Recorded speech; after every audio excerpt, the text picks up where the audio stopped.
speaker. Dr. Abdur-Rafay is a UIC alumnus and a dog carrier. He is an activist who has delivered lectures on politically and socially relevant topics, among other Islamic lectures.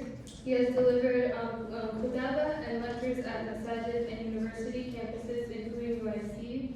He was involved with the MSA during his time at UIC, and alhamdulillah, he has maintained that connection until now. During the recent 2022 to 2023 academic year, Dr. Abdur-Rafay delivered a lecture at the MSA at UIC's annual Discover Islam Week titled Islam and History. And Dr. Abdur-Rafay has visited the blessed land of Palestine several times and has witnessed the Zionist occupation firsthand. So I'll be introducing him now, and then he will begin his talk. Inshallah.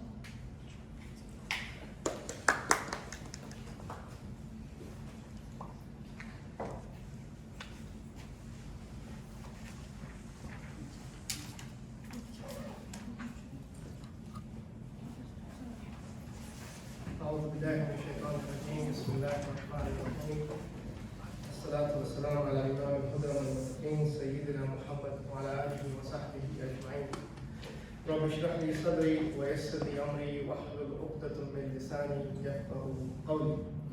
جزاكم الله خيرا for the kind introduction, and it is always nice to come back to UIC, go back to the campus and interact with students again.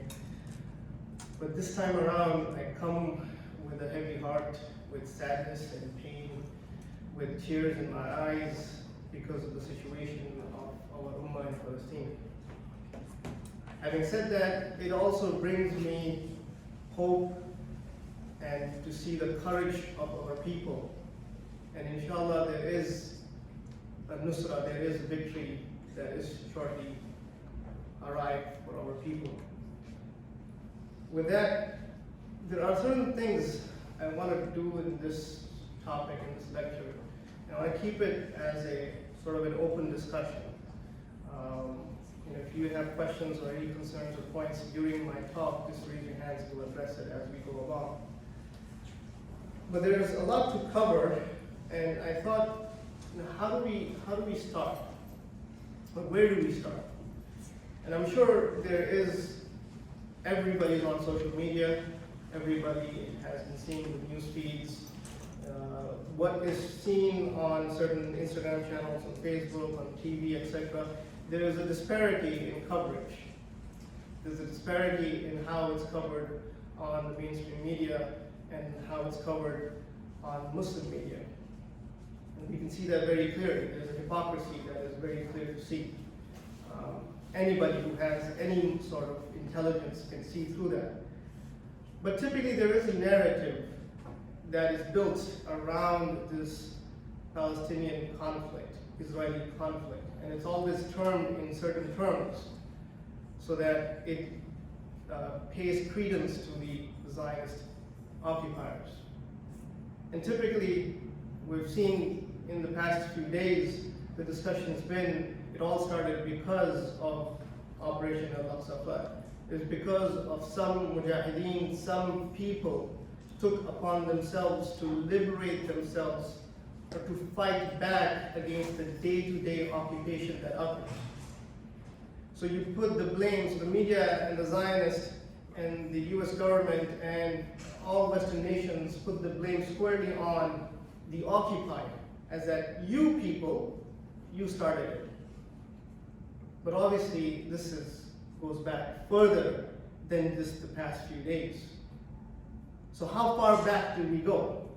Do we go back to 1967 war between the Zionist entity and the Arab countries?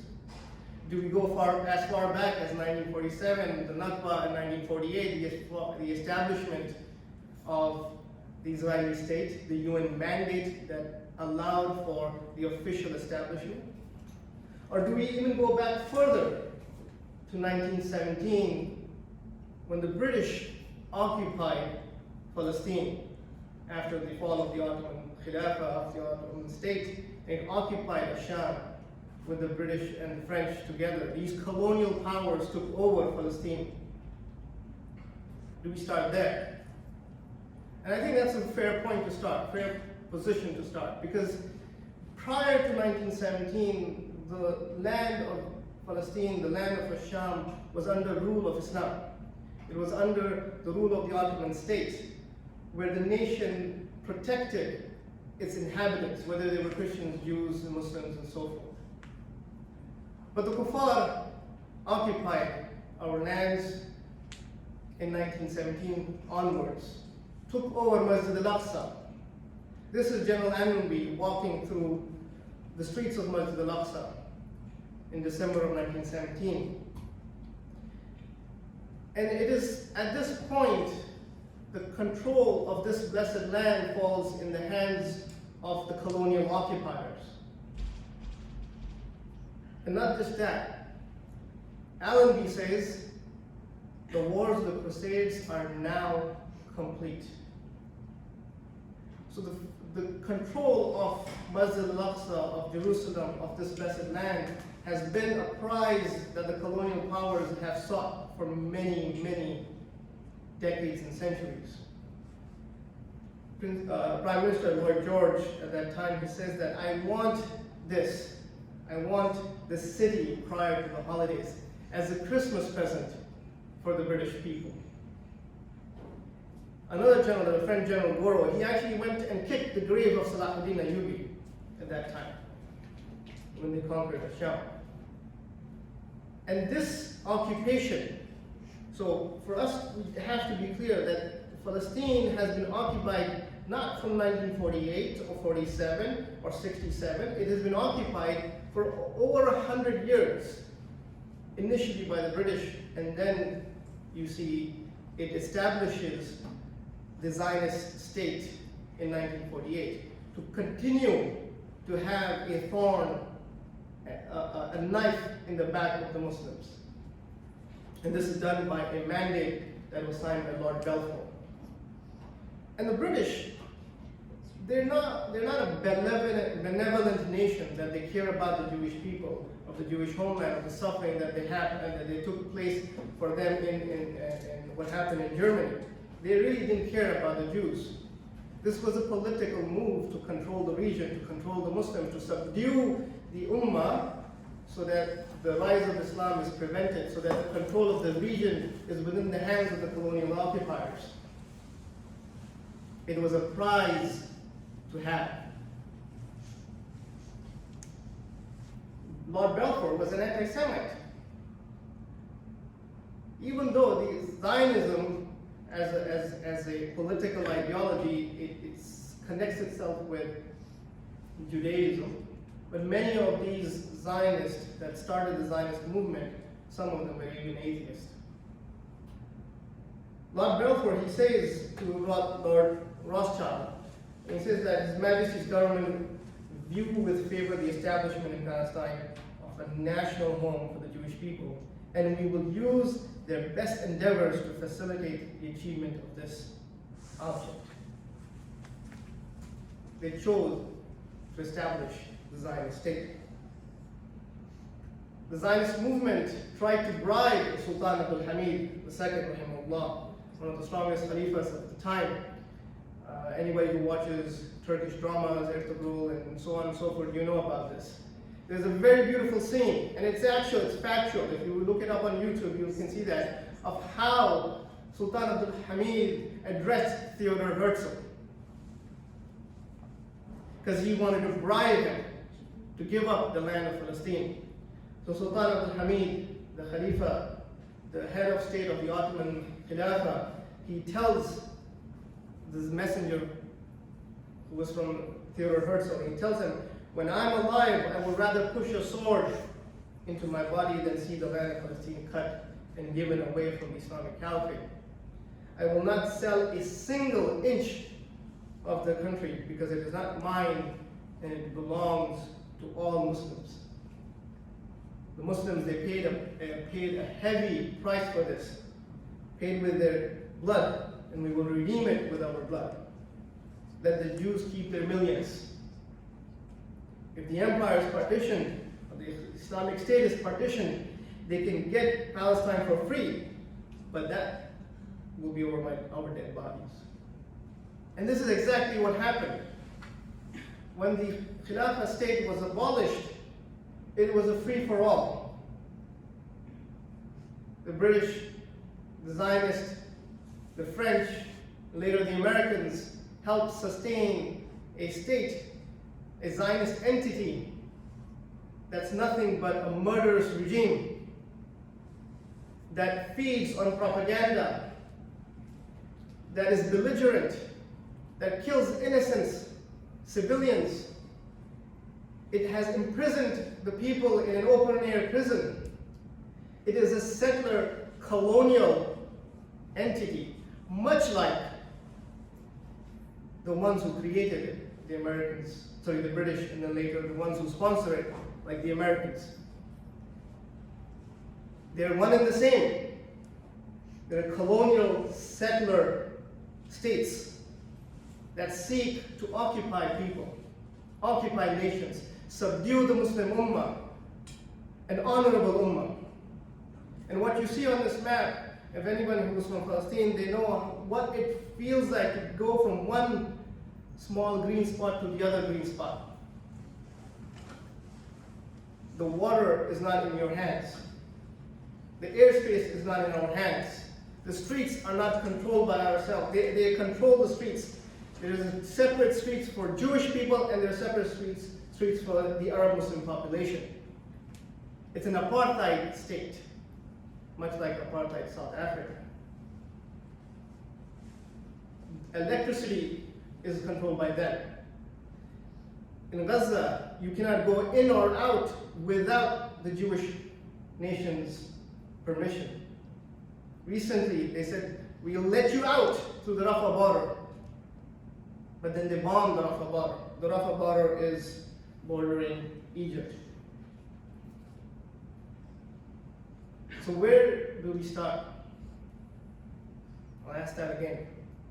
We start with what I just said. Describe the Zionist state as what it is. It is a settler, colonial, apartheid entity established by settler colonial empires like Britain and harbored and propagated and managed and propped up by the Americans currently.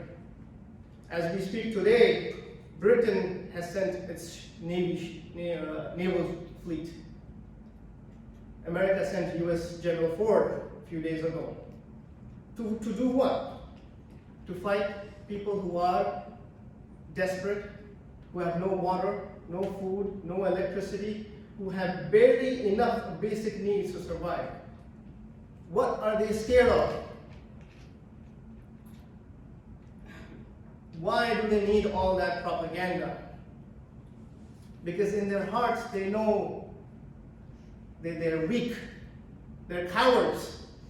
Their knees shake with the calls of Allahu Akbar from children. They're nothing but vile people. They prop up propaganda like this: 40 babies beheaded, they said, covered by media across the world. The president repeats the same nonsense. You lie to bomb us to smithereens, to justify your hate against an honorable ummah. You lie to kill 1 million people in Iraq. You lie against an ummah that believes in Allah subhanahu wa ta'ala, that believes in the Quran, that believes in Jannah and Nar, that stands firm on its aqidah, that has an attachment to Masjid al-Aqsa, and it is a just ummah, not like your settler colonial empire. So be careful. Tell it as it is, to their faces. Do not hesitate. Do not wince when you tell them this.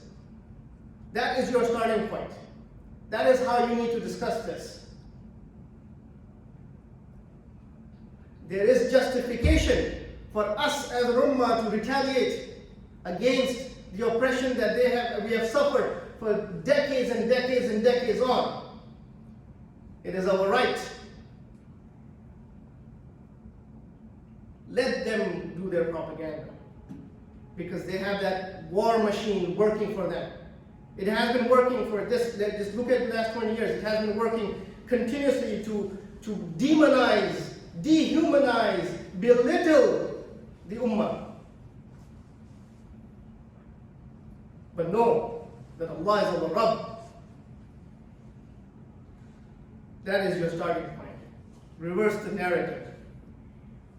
Be firm in who you are as an ummah, as a Muslim. And it matters.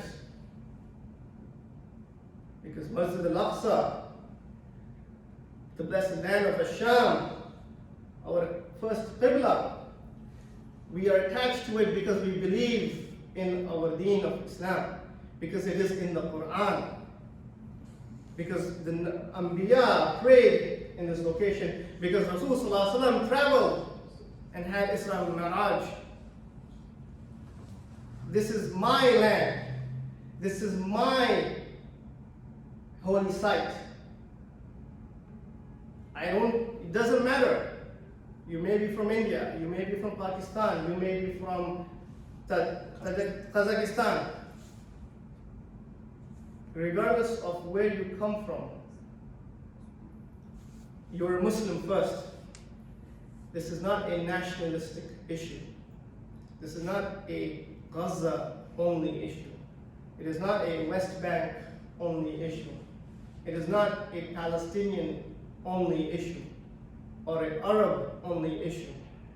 It is a Muslim issue. It is an Islamic issue. Do not belittle it to nationalistic struggles. It is an Islamic issue. It is an issue of 2 billion Muslims. The heart that cries and aches, that sheds tears in Masjid al-Aqsa, in Al-Ghazza, is my child. The baby that is killed and bombed, that's my baby. The homes that are destroyed are my homes. These are my family members. Because it's an Islamic issue. That is why you're all here. That is why you're connected to this. That is why you cry when you see this. And if you don't, make yourself cry. Soften your hearts. Rasulullah, he says, how blessed is Asham. The companions, Ridwanullah alayhim, they asked him, why is that, Ya Rasulullah? He says, I see angels of Allah spreading their wings over Asham, and the prophets lived therein. There is not a single inch in Al-Quds, which is Jerusalem, where a prophet has not prayed or an angel has not stood. Visit this land. Do not be scared. When you go there, you will feel the rahmah of Allah subhanahu wa ta'ala. Another hadith, Rasulullah, he says, there is a group among my followers who will continue to be openly truthful. So no one who opposes them can harm them until the coming of the hour. The companions, Rasulullah, they asked, where will they be? The Prophet ﷺ said they will be in and around Baitul Maqdis in Jerusalem. An honorable people, an honest people, a just people, a people who speak the haqq, not like these liars that reside in Masjid al-Aqsa and Baitul Maqdis. That is your honor. That is who you are. You're not like these vile people, these vile nation states that seek to oppress us. So what is the solution? This is my third point coming in. Honestly, what is the solution? I see a lot of patients who are from the South Side, who are African American or Palestinian and so forth. And anytime I talk to them, I say, what is the solution? I ask them straight up, what is the solution? We all know what is happening. There's no hiding it. We all know this. It's been happening for decades and decades and decades. Just this Ramadan, they started on day 1 of Ramadan. First day of Ramadan, attacked Masjid al-Aqsa. Firebombs, storming it, desecrating our holy land, our holy site. So honestly, what is the solution? Let's think about this. You're going to go appeal to the UN that established the Zionist entity? Why do we then call for the UN resolutions, this, that, etc.? It's a fool's errand. It's stupidity. Let's be honest. Why are nationalistic organizations calling for the same solution from the ones who oppress us, the ones who established this entity? It is like asking your occupier, can you help me? Make up my bed here a little bit. You're going to go and plead to the senators, take our begging bowl to them, to the ones on national TV say, bomb the hell out of them. You're going to go appeal to these guys? You're going to go to appeal to a Zionist president? They're all the same. Honestly, what is the solution then? You want a two-state solution? Two states of what? Of this, where nothing is in your control. You cannot travel the roads, you cannot control your electricity, you don't have control of airspace, you don't have free movement, you don't have freedom of speech, you don't have an army, you cannot have any security forces either. Everything is within their hands. Two-state solution for that, and you give up everything else. Two-state solution is not a union solution. It's been offered since 1947, 1948.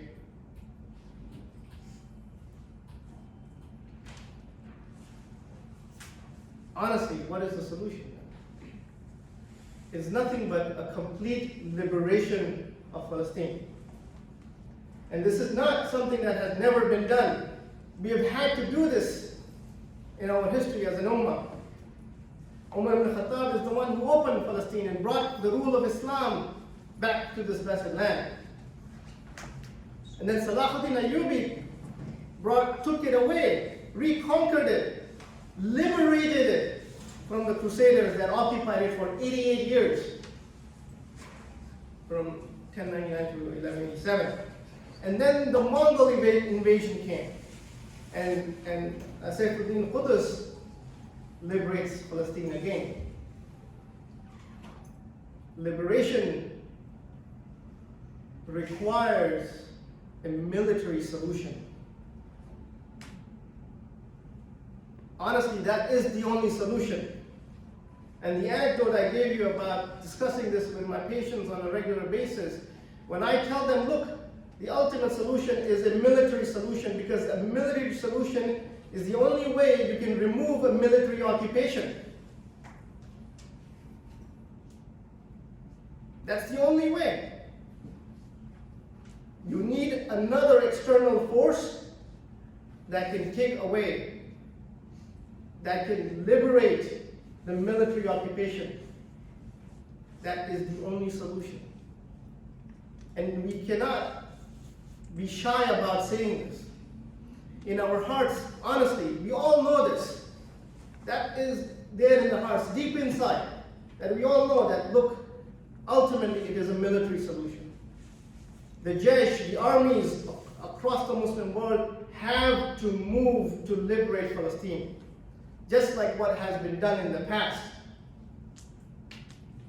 And the Zionist entity is not powerful. Just a few days ago, few people were able to break through the barriers in Gaza. And these guys ran away, scared to death. And they have to bring in their big papa, bring me US General Ford, help us, support us. They're afraid, they're scared. When you go there and you see that, they need M16s to subdue a child. You will witness this There is fear in their hearts because they know the Ummah has strength from Allah. The Arab, just if you look at the Middle Eastern nations, the 14 countries just surrounding it, their military expenditure is massive. The active air force is massive. The fighting forces are massive. The tanks are more. The aircraft is more. The navy ships are more. You could literally open the borders and the armies from Egypt, from Jordan, from Syria can walk through, and it will be done in a day or two. But what is preventing that from happening? This is just a... Salahuddin Ayyubi did this. Salahuddin Ayyubi took the colonial occupiers, the crusaders, out by a military manner. He was able to take care of the Fatimid situation, and the Khalifa at that time gives him the orders to go and liberate Palestine. That is what is required. Salahuddin did not come out of vacuum, but he was a product of his time. It was an Islamic state that mobilized the armies to go and finally liberate Masjid al-Aqsa that had been occupied for 88 years. Today, Masjid al-Aqsa has been occupied for a longer period of time than the Crusades. If you go back to 1917 till now. It's been over 100 years. So why do the armies not move? We all know this also. The Khain that are there on these pictures, right? MBS is not the custodian of the two holy mosques, it's the Khain of the two holy mosques, traitors in English. These are traitors, these are treacherous rulers. They have sold us. They have sold the cause of Palestine. They have sold the cause of this ummah. They have given it to the Zionist entity. They seek to normalize these relationships with the Zionist entity, whether it is Erdogan, whether it is MBS, whether it is MBZ, whether it's Morocco, the nation of Morocco, or whether it's Saudi Arabia now. These rulers were appointed by the colonial occupiers to maintain their control over the Ummah. Muslims have lined up on the borders of Egypt and Jordan, saying that if the armies don't move, we will go. Average people, you and I, lined up on the border saying, we will go, open the borders. But the armies are used for what? To oppress us, to control us, to bomb us. The armies are mobilized by these rulers to prevent the liberation of Masjid al-Aqsa from happening. They mobilize these armies to kill Muslims. Turkey sends troops all the way to Libya at the behest of the Americans. Saudi Arabia can send troops to kill innocent people in Yemen. Innocent Muslims in Yemen. Egypt bombs its own people.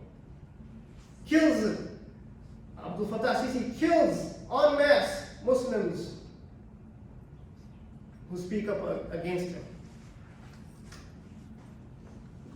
These are traitors. These are the ones who are preventing the rule of Islam. They are the ones who are preventing the armies from moving. They need to be removed. That is part of the continued call of what to do. You cannot call for the liberation of Palestine without the actual liberation through the military solution. You have to call for the armies to move.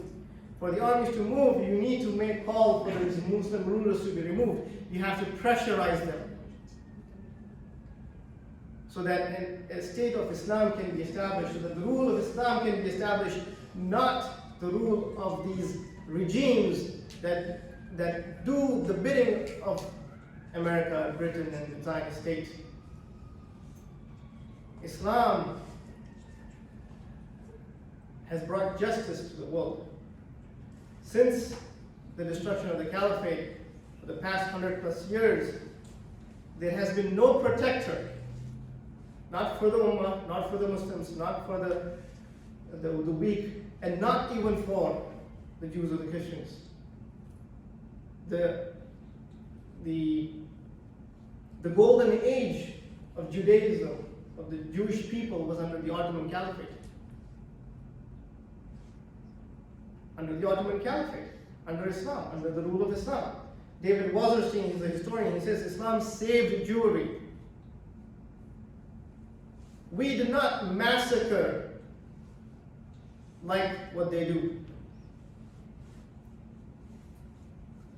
The rule of Islam spread across the world, from all the way from Indonesia to Morocco and into Spain.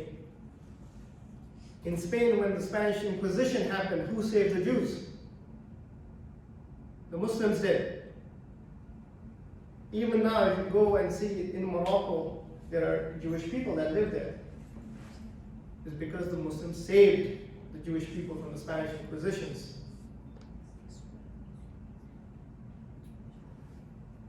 Just an idea of what Islam can bring. It can bring justice, it can bring liberation, it can remove the oppression, it can give economic benefits for the people, not just for the Muslims, just for the Muslims, but for the non-Muslims as well.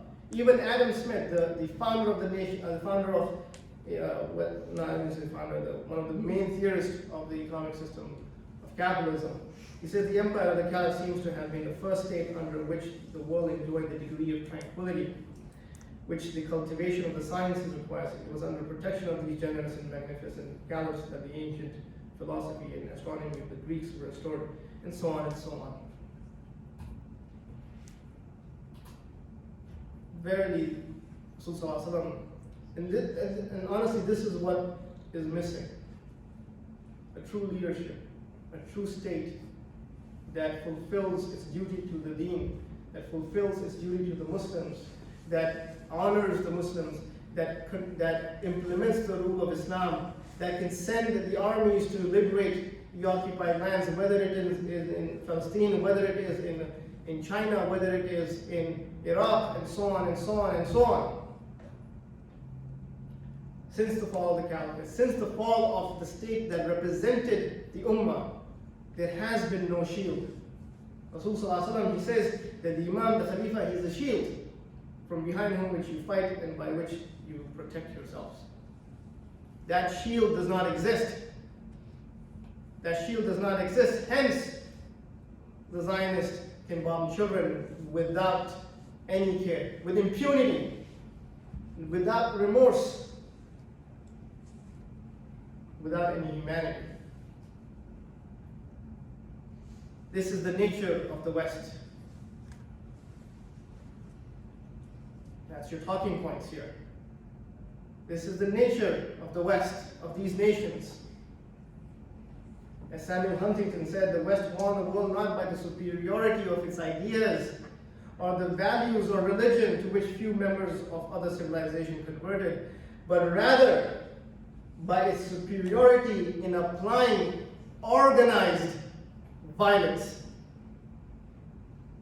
Westerners often forget this fact. Non-Westerners never do.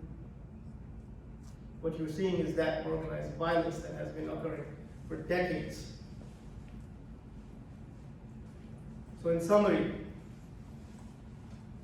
these are my takeaway points, and inshallah, this is something that we can inculcate in our discussions.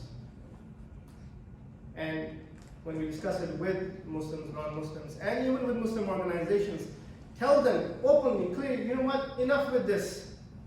Take a firm stand, grow a spine.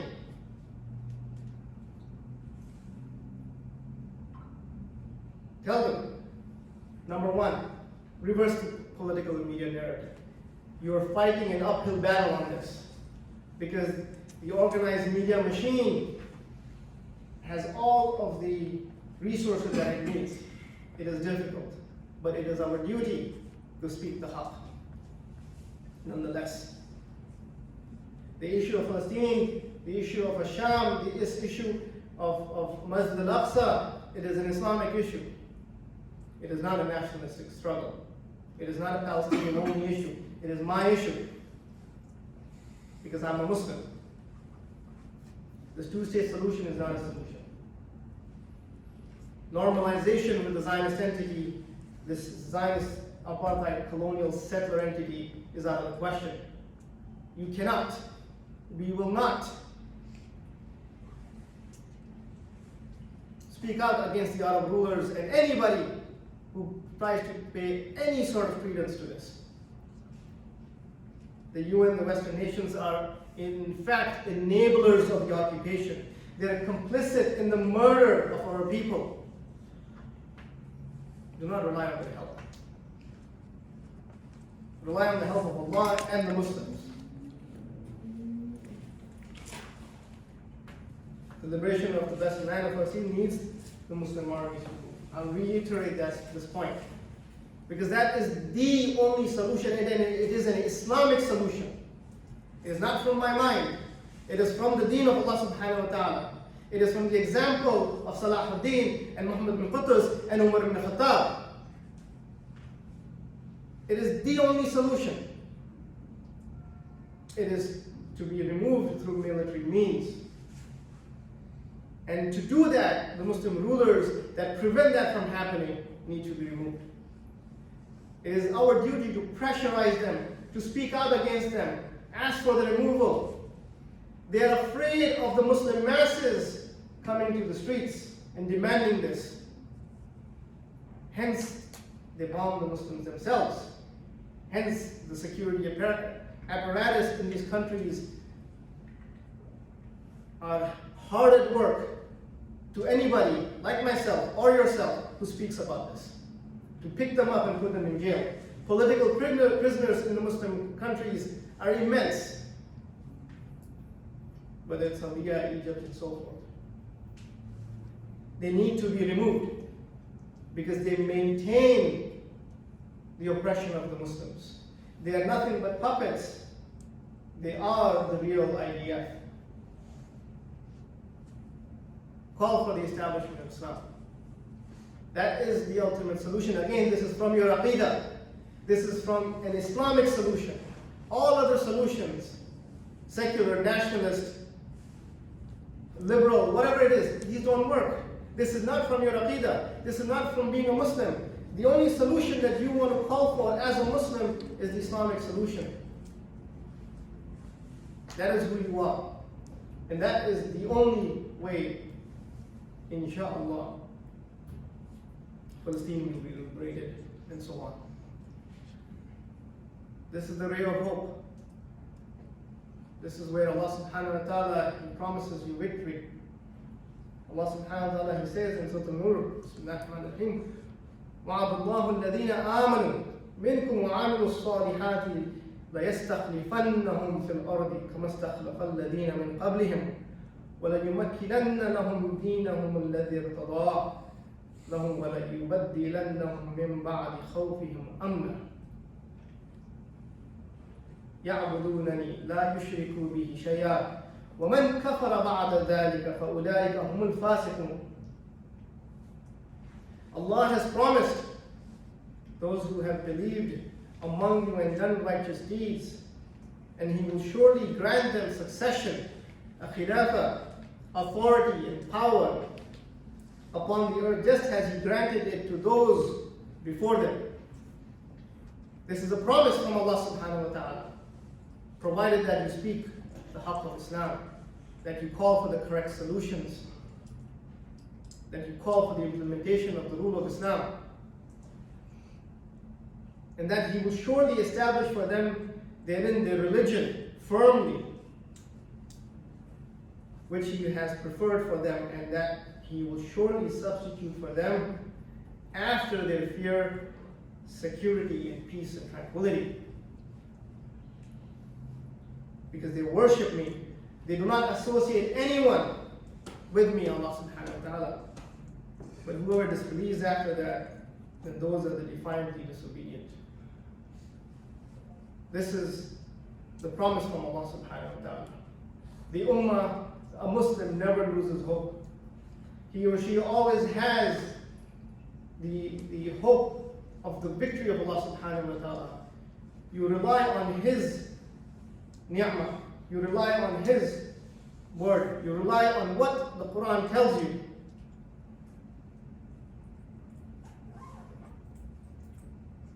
And with this, inshaAllah, may Allah subhanahu wa ta'ala grant us a victory. May Allah subhanahu wa ta'ala grant freedom to the Muslims in Palestine and elsewhere. May Allah subhanahu wa ta'ala ease their pain. May Allah subhanahu wa ta'ala accept our shuhada. May Allah forgive their sins and grant them Jannatul Firdaus al-A'la. May Allah Azza wa Jal protect our children. May Allah Azza wa Jal protect our women, our elderly. May Allah Azza wa Jal destroy the Zionists. These nations who have not done nothing but oppress the Ummah. May Allah Azza wa Jal raise courageous men and women among us who stand firm on the haqq, who represent the deen of Islam, who do not shake and quiver. May Allah Azza wa Jal accept all of our sacrifices. May Allah Azza wa Jal accept our donations and our dua. May He grant us maghfirah, because we here are in a state of watching the oppression that's happening. May Allah Azza wa Jal forgive us for this and allow us to work for the real solution.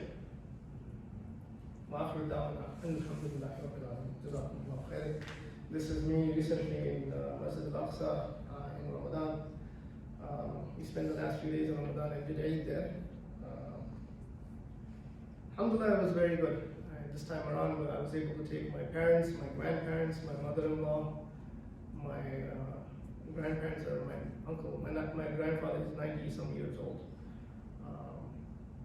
So we took all of our kids during Ramadan, this Ramadan, and we all know this Ramadan, the Zionists intensified their bombing and the oppressions and the raiding of Masjid al-Aqsa.